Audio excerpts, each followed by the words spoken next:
He has a briefcase attached to his wrist.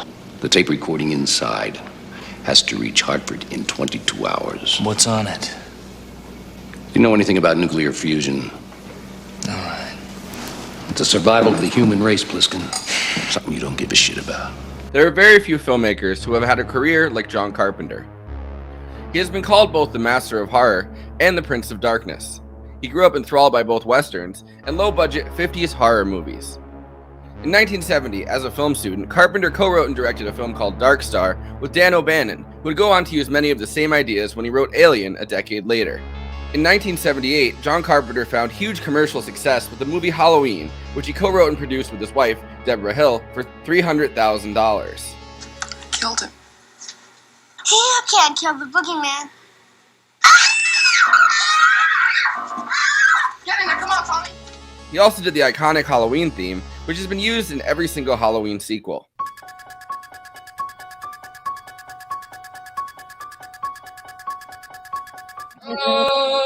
Oh!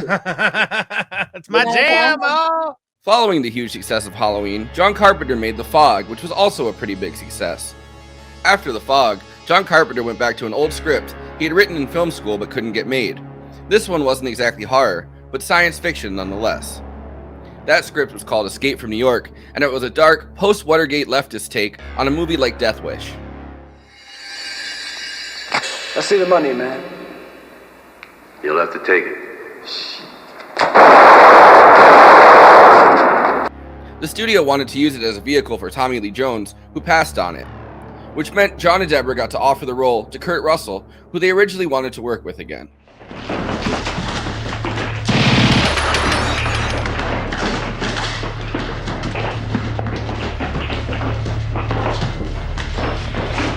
Kurt Russell was close friends with John Carpenter, and they go on to make The Thing and Big Trouble in Little China together in the following years, which helped catalyze Kurt Russell's star status. Although it was called Escape from New York, most of the film is actually shot in St. Louis. St. Louis had a fire in 1976, which burned down blocks of buildings, making it a perfect spot for a post-apocalyptic type insular world. John Carpenter had been inspired to write the original screenplay for Escape from New York after Nixon resigned and the presidency was in disgrace.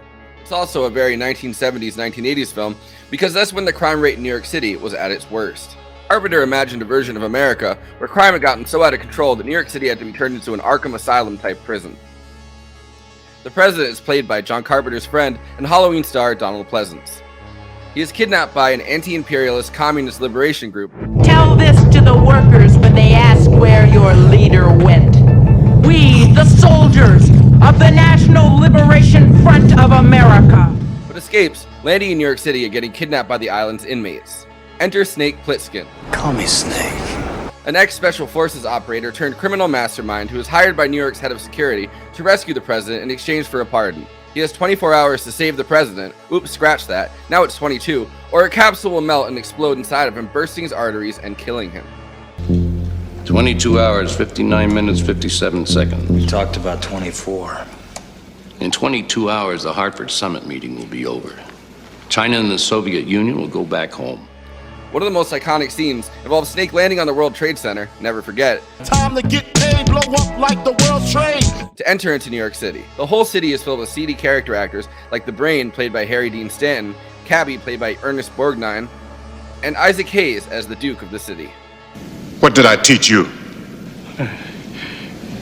You are Duke of New York. You're #1. New York City functions much like Arkham Asylum as a self-contained community, a tiny apocalyptic hellscape inside the greater hellscape of Reagan's America. John Carpenter has called Donald Pleasance's president character the illegitimate son of Ronald Reagan and Margaret Thatcher. He has no will or spine of his own. A lot of people died in the process. I just wondered how you felt about it. Well, I want to thank them. This nation appreciates their sacrifice. Carpenter and screenwriter Nick Castle, who played Mike Myers in the original Halloween, Oh, behave! devised the most blundering and incompetent president possible to satirize the office of the presidency. On the other side, Snake Plissken is a brave but brutal anti-hero. What makes a good soldier makes a good criminal, and what makes a good criminal makes a good anti-hero. You gonna kill me now, Snake? I'm too tired. Maybe later.